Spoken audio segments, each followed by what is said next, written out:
ભગવાને શું નથી આપ્યું આપણને જગતમાં? જિંદગીમાં ભગવાનનો આભાર વ્યક્ત કરજો. પરમાત્મા સૌથી મોટી તે મને મનુષ્યત્વનો અવતાર આપ્યો છે. સવારમાં ઉઠીને ભગવાનને થેન્ક યુ કહે કે ઠાકોરજી આભાર, તે મને જગાડ્યો. હવે આપણને કોઈક 25 પૈસાની ચોકલેટ આપે ને, અરે 25 પૈસાની ચોકલેટ ક્યાં રહી? એ તો કદાચ પૈસા એના હશે ને આપણને આપે. હવે આપણું બોલપેનનું ઢાંકણું નીચે પડી ગયું ને આપણને કોઈ આમ અંબાવે ને તો આપણે કહીએ થેન્ક યુ. હવે તારા એક ઢાંકણામાં થેન્ક યુ છે, તો આણે આપણે આવડી મોટી જિંદગી આપી છે. સવારમાં ઉઠીને કેવું પરમાત્મા તારો આભાર, તે મને આટલી સરસ જિંદગી આપીને આજ સવારમાં પાછો ઉઠાડ્યો તે મને. તો જમાનામાં મારી શું ઓકાત હતી જો તે મને મનુષ્ય અવતાર નાખ્યો હોત તો? અને છેલ્લે ભગવાનને કહ્યું, ભગવાન આ બંદો તો તારા સહારે જીવી રહ્યો છે. બાકી આ જગતમાં ન કોઈને કોઈ જીવાડે છે, ન કોઈ કોઈને મારે છે. આ તો બધાય માત્ર નિમિત્ત બનનારા છીએ. બાકી ભગવાન જ જીવાડે છે અને ભગવાન જ મારે છે. માટે જીવનમાં અભિમાન ન કરશો, હું છું એટલે મારો પરિવાર સારો જીવી રહ્યો છે. આ તો બધું ભગવાન ચલાવે છે. કે મારો અપરાધ કરે તો હું માફ કરી દઉં, મારા ભક્તનો અપરાધ કરે તો માફ ન કરી શકું. કારણ કે ભગવાનને સૌથી વાલા જગતમાં કોઈ હોય તો ભગવાનને એના ભક્તો સૌથી વાલા છે. ભગવાને ઉદ્ધવને કહ્યું છે, ઉદ્ધવ મને મારી પટરાણીઓ, મારા દીકરાઓ, આ બધાય કરતા જો મને કોઈ આ જગતમાં કોઈ પણ વધારે વાલો હોય તો મારો પરમ ભક્ત મને વાલો છે. મારો ભક્ત મને વધારે વાલો છે. અને સુદામદેવ બ્રાહ્મણ વિચાર કરે કે હવે આને આ પૌવાની પોટલી ન દેવાય. પણ સુદામાને ભગવાને પ્રશ્ન કર્યો કે એ સુદામા, તું મને કહેતો ખરો તે લગ્ન કર્યા કે નહીં? સુદામા કહે છે, હા કે નહીં, અમે લગ્ન કર્યા ને. મારા ભાભીનું નામ શું છે? તારા ભાભીનું નામ સુશીલા છે. મારે 2 બાળકો છે. અને તારા ભાભીનું નામ સુશીલા છે એ પ્રમાણેના ગુણે છે. ઓ કનૈયા, નકર ઘણાના ખાલી નામ જ હોય, ગુણ ન હોય. એ પ્રમાણના નામ પ્રમાણેના ગુણ જીવનમાં હોવા જરૂરી છે વાલા. એ બધા શું કરે છે? એ બધા મજા કરે કનૈયા. એમ ન કીધું મારા દીકરાઓ 3 દિવસથી ભૂખા ટળવળે છે, ઘરમાં જમવા માટે એક અનાજનો ફૂટો દાણ નથી. બધા મજા કરે છે. અરે પણ સુદામા મને કહેતો ખરો, તારા ઘરના, તારા પત્ની છે, તારા બાળકો છે, તું કામ ધંધો શું કરશો? વ્યવસાયમાં શું કરશો? સુદામા કહે છે, ત્રિકાળ સંધ્યા કરું, બાકીના સમયમાં ભજન કરું, અમારા બધાનું ગુજરાન આમાં ચાલી જાય છે. ભગવાન એક પછી એક પ્રશ્ન કરતા હતા એટલે ભગવાનને સુદામાએ પ્રશ્ન કર્યો, ઉભો રે કનૈયા, તું મને કે પેલા આવે તે લગ્ન કર્યા કે નહીં? ભગવાન કહે છે, હા કનૈયા મેં લગ્ન કર્યા. તો તારા ઘરવાળા ક્યાં છે? ભગવાન કે આ ઉભા. સુદામા ગણે છે 1 2 3, કનૈયા આ તો 8 છે. ભગવાન કહે છે, હા સુદામા, આ 8 સ્ત્રીઓ મારી પટરાણીઓ છે. સુદામા મનમાં કહે છે, કનૈયા તું બધાનું પૂરું પાડી શકે કારણ કે તારો વૈભવ એટલો છે, હું તો એકનું જ પૂરું નથી કરી શકતો. સુદામાએ એક વાત બહુ સરસ કહ્યું કે કનૈયા એક વાત કહું, બોલ સુદામા બોલ. આ તારો વૈભવ જોઈને મને એમ થાય છે, આ તારો મહેલ જોઈને મને એમ થાય છે કે તને ગુરુની સેવા ફળી હો. એ ગુરુની જે સેવા કરી છે ને એ સેવાના ફળ સ્વરૂપે તને આ બધો વૈભવ મળ્યો છે. અને એટલે કહેવું પડે, ગુરુ સેવાથી સિદ્ધિને પમાય છે. એટલે તો રૂકમણીએ પણ કહ્યું, ગુર વર્ચના દિભેલમ, ગુરુના વચનોનું પાલન કર્યું હોય તો તમે ભગવાનને કહી શકો, પરમાત્મા મને લેવા આવજો, પ્રભુ તમે મને લેવા આવજો. એકબીજા 2 વાતો કરે છે, પણ એમાં બરાબર સુદામદેવ પૌવાની પોટલી વારે વારે આમ હેંગરા કરે, વારે વારે હેંગરા કરે. ભગવાન જોઈ ગયા. ભગવાને કીધું કે એ સુદામા, આ પોટલીમાં શું લાવ્યો છો? સુદામા કહે છે, કનૈયા તારું એવું તમારું કાંઈ નથી, એ તો અમારા ગરીબડાઓનું હોય, તમારું કાંઈ નથી. ભગવાન કહે છે, ના હો, મારી ભાભીએ મારા માટે કંઈક મોકલ્યું છે પણ તું દેતો નથી. અરે ના ના કનૈયા, તારા માટે. ભગવાન કે દે મને. ભગવાનને 2-3 વખત માગ્યું, સુદામાએ ન આપ્યું તો ભગવાને સુદામાના હાથમાંથી પૌવાની પોટલી ઝૂંટવી લીધી છે.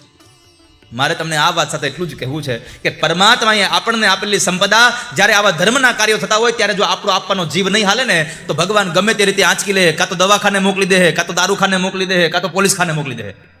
ભગવાને સંપદા આપી છે તો સંપદાનો સદુપયોગ કરજો મારા વાલા. સુદામદેવ બ્રાહ્મણ ભગવાને પૌવાની પોટલી આંચકી લીધી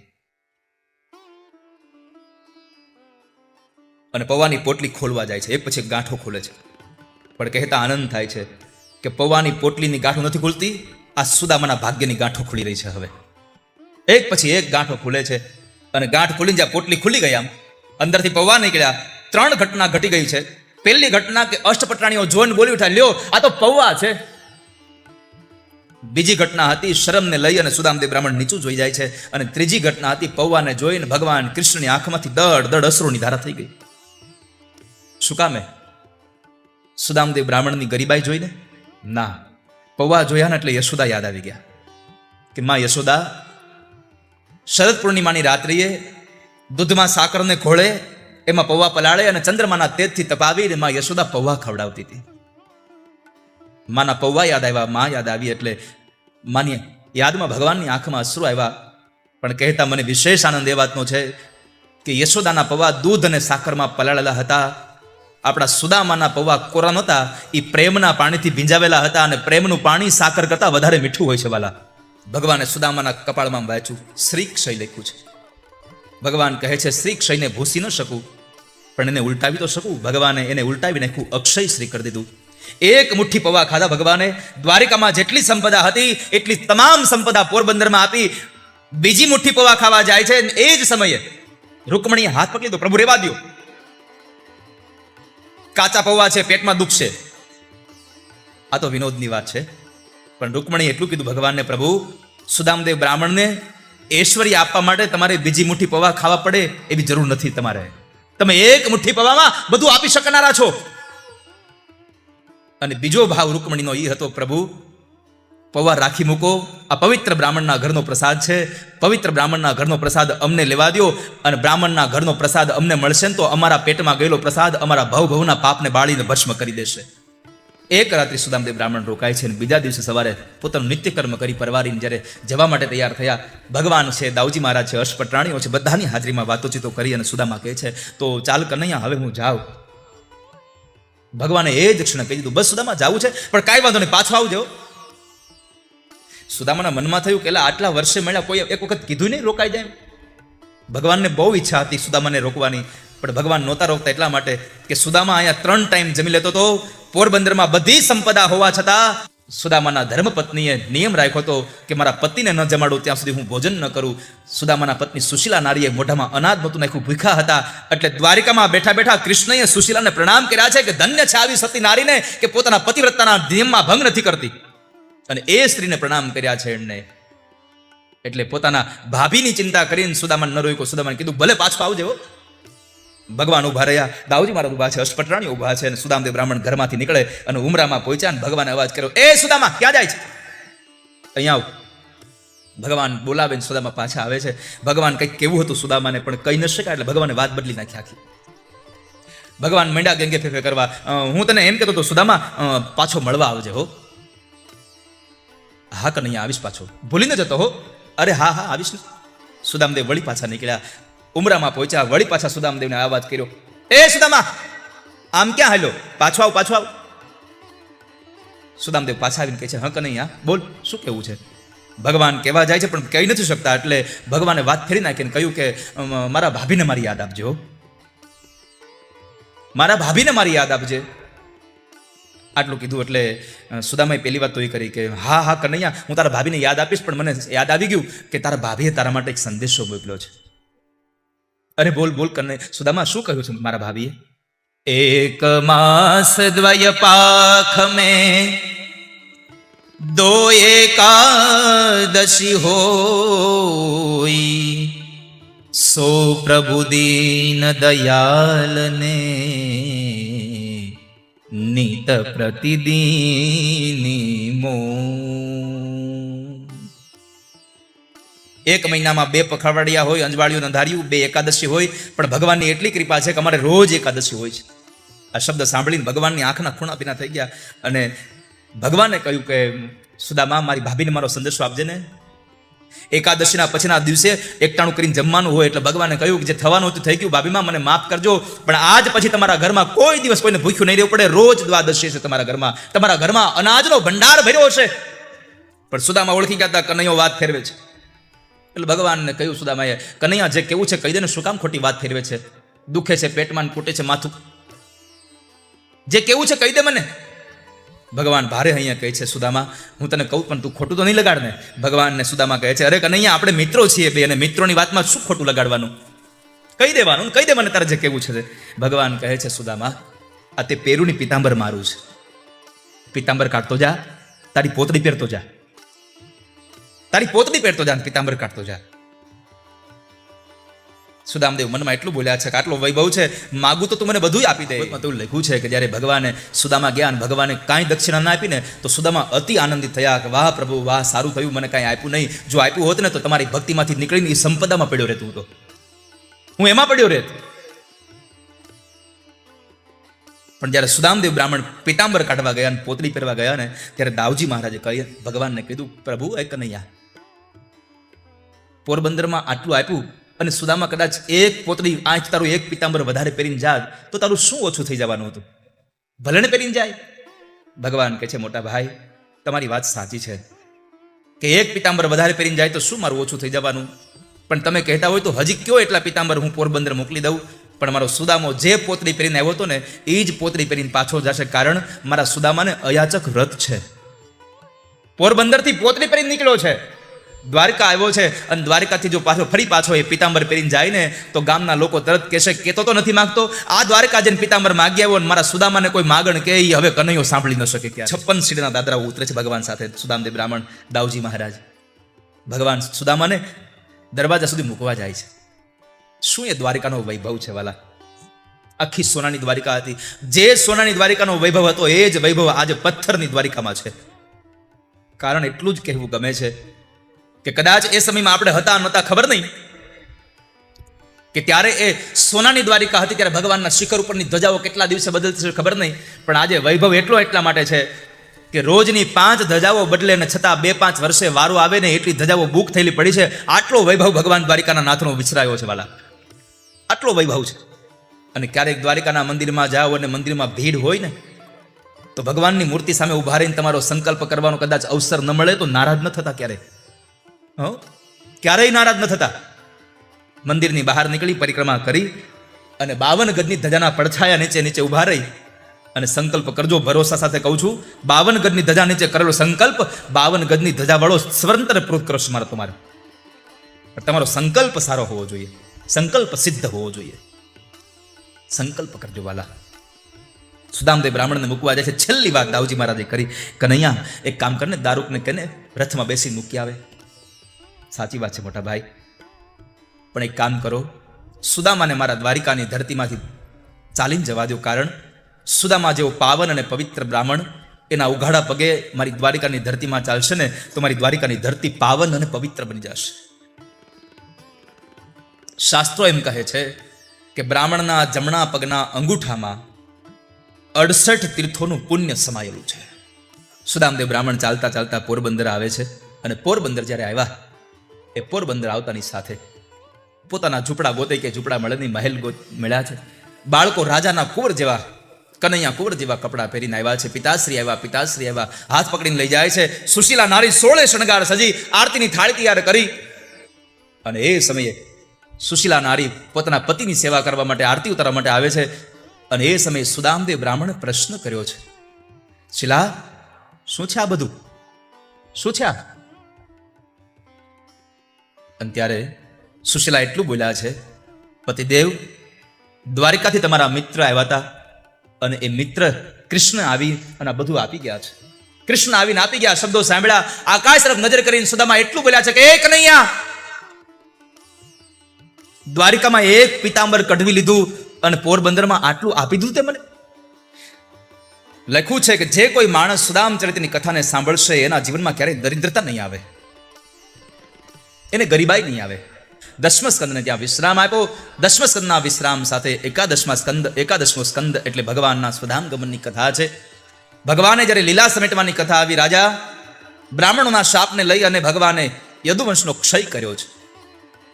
યદુવંશના ક્ષયની કથા એટલે પરીક્ષિત રાજાએ પ્રશ્ન કર્યો, બાપજી બ્રાહ્મણોનો એવો તો કયો અપરાધ થયો કે આથો યદુવંશ સમાપન થઈ જાય? તો કહે છે કે જામવતીના દીકરા સાંબ પોતાના મિત્રો સાથે કુબુદ્ધિ સૂજી અને એ કુબુદ્ધિની અંદર પેટે પાત્ર બાંધી અને જ્યાં ઋષિ મુનિનું સત્ર ચાલતું હતું ત્યાં ગયા છે અને બ્રાહ્મણોને કહ્યું છે કે અમારી સાથે એક સ્ત્રી આવી છે, આ સ્ત્રી ગર્ભવતી છે, પણ તમને પૂછતા માટે જરા શરમ અનુભવે છે, એટલે એના બદલામાં અમે પ્રશ્ન કરીએ છીએ, આ સ્ત્રીને દીકરો આવશે કે દીકરી આવશે? બ્રાહ્મણો ક્રોધિત થયા છે અને કીધું કે હે યાદવો, તમે મતિથી ભ્રષ્ટ થયા છો, ન કરવાના કામ કરી રહ્યા છો, તમે બ્રાહ્મણોનું અપમાન કર્યું છે, જાઓ શ્રાપ દઈએ છીએ, નહીં દીકરો આવે નહીં દીકરી આવે, યદુવંશનો ક્ષય કરે એવું હળ મુશળ પેદા થશે, હળ મુશળ પેદા થશે. બ્રાહ્મણોના શ્રાપથી ગભરાઈ ગયા. યદુવંશને 2 વ્યક્તિનો શ્રાપ હતો. એક કૌરવોની માતા ગાંધારીનો શ્રાપ હતો, પશુના મોતે મરીશ, એકલો મરીશ, અસહાય મરીશ. આ 2 શ્રાપને લઈ અને યદુવંશનો ક્ષય થવાની તૈયારી છે. એ યદુવંશના ક્ષયમાં સમય વ્યતીત થવા લાગ્યો. ભગવાન હવે લીલા કરવાની તૈયારી છે, લીલા સમેટવાની તૈયારી કરી રહ્યા છે. જ્યારે ભગવાન લીલા સમેટવાની તૈયારી કરે છે એવા સમયે ઉદ્ધવને ખબર પડી જાય છે કે પ્રભુ હવે લીલા સમેટી રહ્યા છે, સ્વધામ ગમનની તૈયારી કરી રહ્યા છે. એટલે ભગવાનના પગ પકડી અને ભગવાન પાસે પ્રાર્થના કરી રહ્યા છે. દેવ દેવેશ યોગેશ પુણ્ય શ્રવણ કીર્તન સંહત્યેતત્ કુલમ નૂનમ લોકમ સંત્યક્ષતે ભવાન વિપ્રશાપમ સમર્થોપી પ્રત્યહનન યદીશ્વર. ઉદ્ધવ ભગવાનને કહે છે કે ભગવાન જાણું છું તમે બ્રાહ્મણોના શાપને મિથ્યા નહીં કરો, નકર કાળને પણ તમે જીતી જાઓ, કાળને પણ તમે કાળના પણ કાળ છો, છતાં પણ હું જાણું છું બ્રાહ્મણોના શાપને તમે મિથ્યા નહીં કરો. પણ મારી પ્રાર્થના છે પ્રભુ મને સાથે લેતા જાઓ. ભગવાન કહે છે ઉદ્ધવ આપણે સાથે જન્માતા? ના પ્રભુ. તો બસ સાથે જન્મા નથી તો સાથે ક્યાંથી મરવાના? એકલા જ આવ્યા અને એકલા જ જવાના, સાથી વિના સંગી વિના એકલા જ જવાના. આ જગતમાં જન્મમાં પણ કોઈનો સથવારો નથી હોતો અને મૃત્યુમાં પણ કોઈનો સથવારો નથી હોતો. ઉદ્ધવ મારા જ્ઞાનનો ઉપદેશ તમારે હજી બધાને આપવાનો છે. તમને હું શ્રાપમાંથી મુક્ત કરું છું. રામા અવતારમાં મેં મારી પાદુકાઓ ભરતને આપી હતી અને કૃષ્ણ અવતારમાં મારી પાદુકાઓ હું તમને આપું છું. મારી પાદુકાઓ તમને આપું છું. ભગવાને સંદેશો દેવડાવ્યો છે ઉદ્ધવ દ્વારા. પછી તો દત્તાત્રેયના 24 ગુરુઓની કથા છે. નારદજી જ્યારે વસુદેવજી મહારાજ પાસે આવે છે, વસુદેવજી ઓળખી જાય છે. પછી તો પોતાના દીકરાનું પણ જ્ઞાન થઈ જાય છે કે મારો દીકરો એ બ્રહ્મ છે. અને પછી જ્ઞાનની વાતો સાંભળવા માટે નારદજી પાસે વાત કરી, ત્યારે દત્તાત્રેયના 24 ગુરુઓની વાત કરી, નવયોગેશ્વરોની કથા કરી. અને એ સમયે ભગવાને જે ઉપદેશ કર્યો છે એ ઉપદેશમાં દુર્લભો માનુષો દેહો દેહિનામ ક્ષણભંગુર તત્રાપી દુર્લભમ મન્યે વૈકુંઠ પ્રિયદર્શન. આ જગતમાં સૌથી જો કોઈ દુર્લભમાં દુર્લભ અવતાર હોય તો મનુષ્ય અવતાર છે, અને એ પણ ક્ષણભંગુર છે.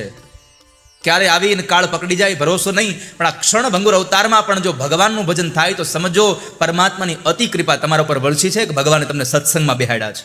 ભગવાન પોતાની માયા જ્યારે સમેટવા જઈ રહ્યા છે, બ્રાહ્મણોના શાપને લઈ અને દ્વારિકામાં અનિષ્ટ થવા લાગ્યા છે. અને એ અનિષ્ટને લઈને ભગવાન હવે પોતાના યાદવોને લઈ અને પ્રભાસ ક્ષેત્રમાં તીર્થક્ષેત્રમાં તીર્થના દેવતાનું પૂજન કરવા માટે તૈયાર થવા ગયા છે કે ચાલો ભાઈઓ આપણે તીર્થોમાં જઈને પૂજન કરીએ. કાળ જેનાથી ડરે એ સ્વયં કાળના કાળ પોતાના પરિવારને કાળના મોઢામાં લઈ જાય છે. સત્સંગનો મહિમા છે. વ્રતાની યજ્ઞ છંદાંસી તીર્થાની નિયમાયમા યથા વરુંધે સત્સંગ સર્વસંગાપહો હિમા. તમારા કર્મની અંદર તમારું ધ્યાન હોવું જોઈએ વાલા. અંતે ભગવાને ઉપદેશ આપ્યો અને કહ્યું કે જાઓ બદ્રિકાશ્રમમાં તમે જાઓ અને મારો ઉપદેશ બધાને આપજો. ઉદ્ધવ સજળ નયન બન્યા છે. ભગવાને પ્રાચીના એ ક્ષેત્રની અંદર પ્રભાસ ક્ષેત્રમાં યાદવોને કાળના મોઢામાં લઈ ગયા. ભગવાને એવી માયા રચાવી એ માયાથી કોઈ બચી ન શકા. મારે એટલું જ કહેવું છે, માયાથી બચવું હોય તો માયાપતિનું શરણ ગ્રહણ કરજો વાલા. જો માયાથી બચવું હોય તો માયાપતિનું શરણ ગ્રહણ કરજો. તો એવા સમયે બધા જ યાદવો અંદરો અંદર ઝઘડ્યા છે. સગો ભાઈ સગા ભાઈને મારી નાખે, બાપ દીકરાને મારી નાખે છે. યાદવા સ્થળી સમાપન થયું. ભગવાન પ્રભાસ ક્ષેત્રમાં ગયા છે, પીપળે ગયા અને ચતુર્ભુજ નારાયણ બેઠા છે. હિરણ નદીના સામે કિનારે જરા નામનો પારધી, જે યાદવોના કુખ ઉપરથી જે જે સામના કુખમાંથી જે પાત્રમાંથી જે મુસળ નીકળ્યું તેને ચૂર્ણ કર્યું હતું, એ ચૂર્ણ જે સમુદ્રમાં ફેંકાયું, જળમાં ફેંકાયું, એમાં એરકા નામની વનસ્પતિ થઈ હતી. નાનો એવો ટુકડો હતો, એ માછલી ગળી ગઈ હતી અને એ માછલી એક માછીમારના હાથમાં આવી. એણે એક પારધીને વેચેલી. એ પારધીએ જ્યારે માછલીને ચીરે છે ત્યારે અંદરથી ટુકડો નીકળે છે, અને એ ટુકડો તીરની આગળનો અણી બનાવીને જ્યારે શિકાર માટે નીકળે છે અને હિરણ નદીના સામે કિનારે ઊભા ઊભા આછા એવા અંધારાની અંદર સામે કોઈ પશુ છે એમ સમજી અને ભગવાનને જ્યારે બાણ મારે છે ત્યારે એ સમયે ભગવાનના જમણા પગમાંથી બાણ નીકળ્યું, ગોઠણમાં વાગ્યું, ગોઠણમાંથી નીકળી અને રક્તની ધારાઓ થઈ છે. અને એવા સમયે જરા જ્યારે નજીક આવે છે ત્યારે ભગવાનને જોયા, ભગવાનના પગમાં પડીને ભગવાન પાસે રડી રહ્યો છે, પ્રભુ મને માફ કરો. ભગવાન કહે છે જરા ચિંતા ન કરીશ, દુઃખી ન થા, આ તારો ને મારો હિસાબ અહીંયા સમાપન થયો છે. પ્રભુ મારો શું હિસાબ? અને ત્યારે ભગવાને યાદ કરાવ્યું, જરા ગયા જન્મમાં તું વાલી હતો, હું રામ હતો, મેં તને બાણ માર્યું તું, આજ તું જરા છો, હું કૃષ્ણ છું, તે મને બાણ માર્યું, મારો ને તારો હિસાબ અહીંયા સમાપન થઈ ગયો છે. આના જેવો ન્યાયાધીશ આ જગતમાં ક્યાંય મળે સાહેબ? કોણ જગતમાં ભગવાન કૃષ્ણ જેવો ન્યાયાધીશ મળે કે ગયા જન્મનું કર્મ હજી બાકી હતું, આ જન્મમાં પોતે એના હાથનું બાણ ખાઈને પોતાનો બદલો ચૂકતે કરી દો, આ તારું મારું અહીંયા પૂરું થયું ઋણ. પણ ભગવાને એટલું કીધું, જરા મારું એક કામ કરીશ? કહો પ્રભુ શું કરું? તો કહે છે કે બસ જ્યાં સુધી મારો અર્જુન ન આવે ત્યાં સુધી મારા આ દેહનું ધ્યાન રાખજે તું, જ્યાં સુધી મારો અર્જુન ન આવે. કારણ કે ભગવાનને અગ્નિ સંસ્કાર અર્જુને કર્યા છે. મારો અર્જુન ના આવે ત્યાં સુધી મારા સૌનું ધ્યાન રાખજે. એ જ સમયે દારૂક આવે છે. દારૂક આવીને કહે છે પ્રભુ બેસ જાઓ, આપણે દ્વારિકા જઈએ. ભગવાન કહે છે ના દારૂક, જાઓ તમે દ્વારિકા. દ્વારિકાના લોકોને કહેજો કે આજથી 7મે દિવસે મારી દ્વારિકા સમુદ્રમાં ભળી જશે, માટે દ્વારિકા ખાલી કરી દે. દારૂકે દ્વારિકા આવીને સૌને સમાચાર આપ્યા. આખું દ્વારિકા શોક મગ્ન થઈ ગયું છે, આખું દ્વારિકા શોક મગ્ન છે. અને એવા સમયે દ્વારિકાની અંદર સમય પસાર થયો. આ બાજુ ભગવાને અનેક ઋષિ મુનિઓ હતા, અનેક વ્યક્તિઓની હાજરીમાં દેવતાઓ પુષ્પના ટોપલાથી ભગવાનને વધાવી રહ્યા છે. ભગવાનને સ્તુતિ કર્યા, પ્રભુ હવે ફરી પાછા વૈકુંઠ પધારો. અને ભગવાને પોતાની લીલાને સમેટી છે. ભગવાનના એ પંચમહાભૂતના શરીરમાંથી એક તેજ નીકળ્યું છે અને એ તેજ ભગવાન વેદવ્યાસજીએ લખેલા 12 સ્કંદોવાળા શ્રીમદ ભાગવતની અંદર આવીને બિરાજમાન થયું. કારણ ઉદ્ધવને જ્યારે ભગવાને ઉદ્ધવને પ્રશ્ન કર્યો, ઉદ્ધવે ભગવાનને પ્રભુ તમે જતા રહેશો, સતયુગ ત્રેતા ને દ્વાપરમાં તમે હતા તો ધર્મ તમારા શરણે હતો, હવે ધર્મ કોના શરણે જશે? અને ત્યારે ભગવાને કહ્યું કળિયુગની અંદર આ ભાગવત એ મારું વાંગમય સ્વરૂપ કહેવાશે અને આ જગતનો કોઈ પણ જીવાત્મા ભાગવતને શરણે આવશે, મુક્તિ પણ આપી શકે અને ભાગવત મુક્તિ પણ આપી શકે. એકમ ભાગવતમ શાસ્ત્રમ મુક્તિ દાનેન ગર્જતી. ભાગવત ગર્જના કરે છે, હું તને મોક્ષ આપીશ, તું મારા શરણે આવી જા. ભગવાન 125 વર્ષ આ ધરતીમાં રહ્યા. 11 વર્ષ ભગવાન ગોકુળ અને વૃંદાવનનું રાજ્ય કર્યું, 14 વર્ષ ભગવાને મથુરાનું રાજ્ય કર્યું અને 100 વર્ષ ભગવાને આપણને ધન્ય બનાવ્યા છે. આપણા ગુજરાતમાં દ્વારિકામાં આવીને ભગવાન 100 વર્ષ રહ્યા છે.